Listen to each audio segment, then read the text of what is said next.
Audio Jungle.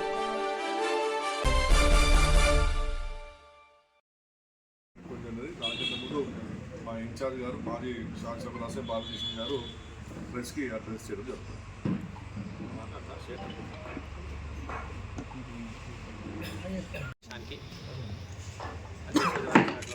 పెద్దలు జిల్లా party అధ్యక్షులు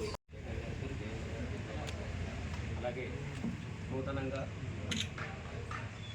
ఎన్నికైనటువంటి గౌరవనీయమైనటువంటి సర్పంచ్లకు పాత్రికేయ మిత్రులకు కొంతమందికి వస్తుంది మీకు లేట్ అవుతుంది కదా కొంతమందికి మేము అదే ఒక ఫోటో అదే వీళ్ళందరూ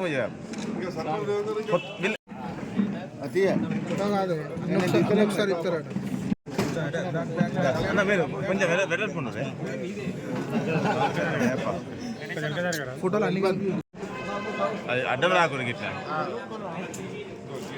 అందరినీ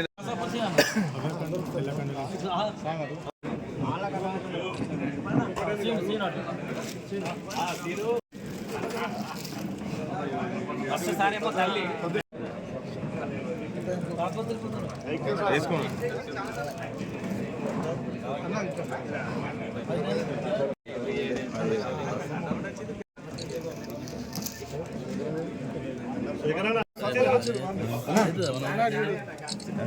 జనాభా చెప్పలేదు మిస్ అయితే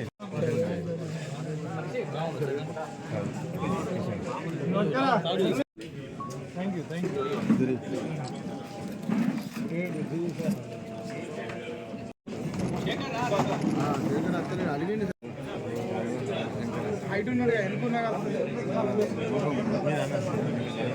జరుగుతుంది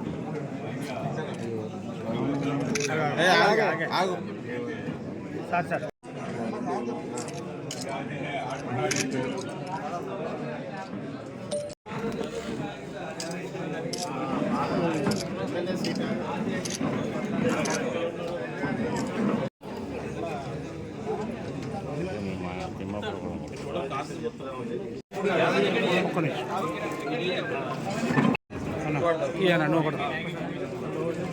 ఒకసారి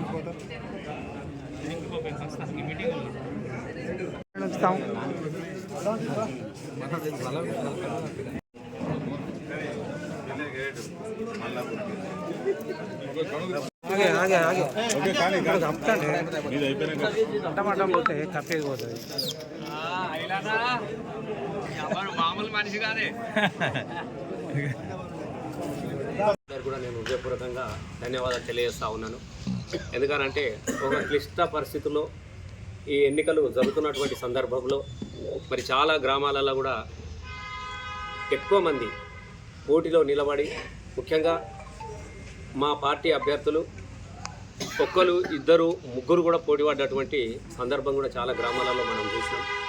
ఇలా 6 మండలాలలో కలిపి 70కి పైగా అంటే 72కు పైగా మా సర్పంచులు ఎన్నిక కావడం అనేది నిజంగా ప్రజలకు నేను శిరస్సు వంచి నమస్కారాలు తెలియజేస్తా ఉన్నా.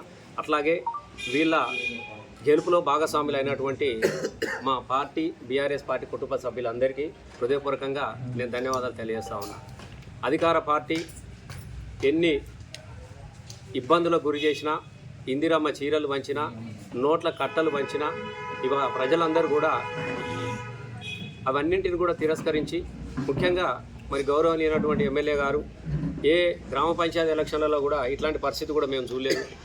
పల్లెకు బల్పం కట్టుకొని తిరిగిండు కానీ పోయినాడు చాడల్లా అక్కడ ఉన్నటువంటి మా అభ్యర్థుల మీద ఎన్నికల్లో నిలబడ్డటువంటి అభ్యర్థుల మీద చాలా అసభ్యకరమైనటువంటి భాషను వాడడంతో పాటుగా అనేక చోట్ల బెదిరింపులకు గురి చేసినప్పటికీ కూడా ఎక్కడ కూడా వెనుకకు తగ్గకుండా ప్రజలు మేము ఉన్నాం బిడ్డ, తెలంగాణ తీసుకొచ్చిన వాళ్ళు బిడ్డ, మీరు ఖచ్చితంగా మీరున్నప్పుడు గతంలో కేసీఆర్ గారు ఉన్నప్పుడు, గతంలో రసమయ్య గారు ఉన్నప్పుడు మంచిగా ఉండే బిడ్డ, ఎట్టి పరిస్థితుల్లో కూడా ఒక్కసారి మోసపోయినాం బిడ్డ, గోసపడుతున్నాం బిడ్డ, ఇక ఇప్పుడు చూపిస్తాం బిడ్డ అని చెప్పేసి ఇలా గ్రామాలు కూడా చాలా చోట్ల ఏకగ్రీవంగా ఎన్నికైనటువంటి సందర్భం కూడా మనం చూసినాం. ఇల్లంతకుంటలో మిగతా ఇల్లంతకుంటలో కానీ అక్కడక్కడ కొన్ని చోట్ల ఇలా వాటిని కూడా ఏకగ్రీవంగా ఎన్నికైనవి కూడా ఇలా కాంగ్రెస్ పార్టీ ఇవి మావే అని చెప్పుకునే ప్రయత్నంలో భాగంగా మీరు అందరు కూడా చూస్తూ ఉన్నారు. ఇలా చాలా మండలాలలో కేశవపట్నం మండలంలో అయితే మీరు చూసినారు వాళ్ళ పార్టీ అధ్యక్షులు నిలబడ్డప్పటికీ కూడా చాలా బలమైనటువంటి చాలా మెజార్టీతో గెలిచినటువంటి సందర్భం కూడా మనం చూసినాము. ఇలా కేశవపట్నం మండలం పరిస్థితిలో మీరు చూసిరు, వాళ్ళు గెలిచినాయి 5, మేము గెలిచినాయి 17. అట్లాగే ఇలా మానకొండూరులో కూడా మేము భారీ సంఖ్యలో గెలవడం జరిగినది. అట్లాగే తిమ్మాపూర్లో కూడా వాళ్ళకన్నా అధిక సంఖ్యలోనే మేము గెలవడం జరిగినది. అట్లాగే గన్నేరువరంలో కూడా సరి సమానం గెలవడం జరిగినది. అట్లాగే బెజ్జంకిలో కూడా మేము వాళ్ళకన్నా 2 ఎక్కువనే గెలవడం జరిగినది. ఇల్లంతకుంటలో ఇట్లా మొత్తం సుమారుగా మా అన్నీ కూడా కొన్ని చోట్ల చాలామంది రెబల్స్ మాకే పోటీ పడ్డటువంటి సందర్భంలో కూడా మేము 72 వరకు ఇవాళ మా అభ్యర్థులను గెలిపించుకోవడం జరిగినది. ఇది చాలా ముఖ్యంగా. దానితో పాటుగా ఇక చిన్న గ్రామాలు కాకుండా మేజర్ గ్రామ పంచాయతీలు, మేజర్ 2000 ఎబో ఉన్నటువంటి గ్రామ పంచాయతీలు సుమారుగా 90% ఇలా బీఆర్ఎస్ అభ్యర్థులే గెలిచిన విషయాన్ని కూడా మేము చాలా గర్వంగా మేము చెప్పుకుంటూ ఉంటున్నాం. ఇలా నియోజకవర్గ కేంద్రం కావచ్చు, అలాగే గన్నేరువరం మండలం కేంద్రం కావచ్చు, అలాగే కేశవపట్నం మండలం కూడా స్వతంత్ర అభ్యర్థికి, అలాగే బెజ్జంకిలో కూడా సుమారుగా 2000 ఓట్ల మెజార్టీతోని గెలవడం జరిగినది. అంటే చాలా మేజర్ గ్రామ పంచాయతీలలో అన్నీ కూడా ఇలా బీఆర్ఎస్ బలపరిచినటువంటి అభ్యర్థుల గెలిచినటువంటి విషయాన్ని ఈ సందర్భంగా నేను మీకు గుర్తు చేస్తూ ఉన్నా. చిన్న పల్లెలలో అక్కడక్కడ పరిగెరుకున్నటువంటి వ్యక్తులు ఇవాళ ఒక చిన్న ప్రయత్నం కూడా మళ్ళీ చేస్తూ ఉన్నారు. నేను మొదటి నుంచి కూడా నేను చెప్తూనే ఉన్నా, గౌరవనీయమైనటువంటి ఎమ్మెల్యే గారికి నేను ఒక్కటే, దీనిని ఇప్పటికైనా నువ్వు ఒక గుణపాఠంగా సరి చేసుకోవాల్సినటువంటి అవసరం ఉన్నది. బూతులకు ఓట్లు రాలవన్న విషయాన్ని ఇప్పటికైనా మీరు తెలుసుకుంటే మేము చాలా సంతోషిస్తాం. ఎందుకంటే మీరు ఎమ్మెల్యే గారు ఈ సర్పంచ్లకు పార్టీ కానీ, దీనికి గుర్తు కానీ, కులం కానీ, మతం కానీ ఏది కూడా ఉండదు. కానీ మీరు ఎందుకంత ఆవేశపడి పల్లెలలో పరుగులు తీసుకుంటా మరి మీరు ఎట్లాంటి ప్రయత్నం చేసినా కూడా అందరూ తెలుసు. కాబట్టి నేను ఒక్కటి పాత్రికేయ మిత్రుల ద్వారా నేను ఒక్కటే మీకు తెలియజేస్తా ఉన్నా, దయచేసి నేను ఖచ్చితంగా ఇంకా రానున్నటువంటి ఎలక్షన్లో కూడా మీకు మళ్ళీ చెప్తాను, రేపు జెడ్పీటీసీ, ఎంపీటీసీ ఎలక్షన్లలో కూడా ఇప్పుడైతే ఎట్లయితే మేము భారీ మెజార్టీతోని ఇలా అధికార పార్టీని పండబెట్టి ఎక్కువ సీట్లతో గెలిచినామో, రేపు 6 మండలాల ఎంపీటీసీలు, ఎంపీపీలు, జెడ్పీటీసీలు కూడా ఇవల్ల మా కార్యకర్తలు అన్నటువంటి సహకారంతో, ప్రజలు ఇచ్చిన దీవెదార్తతో మళ్ళీ మేము అన్నీ కూడా గెలవబోతున్నాం అని చెప్పేసి ఈ సందర్భంగా నేను గుర్తు చేస్తూ ఉన్నా. చాలా చోట్ల నిన్నటి నుంచి ఇలా చాలామందికి ఫోన్లు చేయడము, మీరు మా పార్టీలకు రండి, మీరు రండి అని. ఇలా ఇల్లంతకుంటలో మనం చూసినాం, చాలా చోట్ల వాళ్ళు లేరు, మా వాళ్ళకే కండవ కప్పి మీరే సర్పంచ్, మీరే జెడ్పీటీసీ, ఇలా అందరూ మా కార్యకర్తలే. ఇప్పటికైనా టీఆర్ఎస్ బలం ఏందో మీరు తెలుసుకోగలిగారు. చాలా చోట్ల ఎక్కువగా మా అభ్యర్థులనే మీ అభ్యర్థులను నిలబెట్టినటువంటి దయనీయమైనటువంటి పరిస్థితి కూడా ఇలా మనం చూసినాం. అయినప్పటికీ కానీ అట్లా కూడా ప్రజలు నమ్మకుండా బీఆర్ఎస్ పార్టీ అభ్యర్థులనే గెలిపించడం అనేది మీరు తెలుసుకుంటే బాగుంటుందని తెలియజేసి ఇలా పాత్రికేయుల మిత్రుల సాక్షిని ఒకటే చెప్తా ఉన్నాను. ఇలా మీరేదో పోయి మా కండవ కప్తాము, మేము కౌగలించుకుంటాము, మేము ₹1,00,000 ఇస్తాము అని చెప్పేసి ఇలా కండవ కప్తానో కౌగలించుకుంటానో నీ పార్టీ వాళ్ళు గారు, వాళ్ళంతా మా పార్టీ వాళ్ళు, మా బలమైన వాళ్ళే. నేను అదే చెప్తా ఉన్నాను. ఇప్పటికి కూడా అట్లాంటి పిచ్చి ప్రయత్నాలన్నీ మానుకొని ప్రజలు ఇట్లా తీర్పును గౌరవించుకోవాల్సిందే. ఎందుకంటే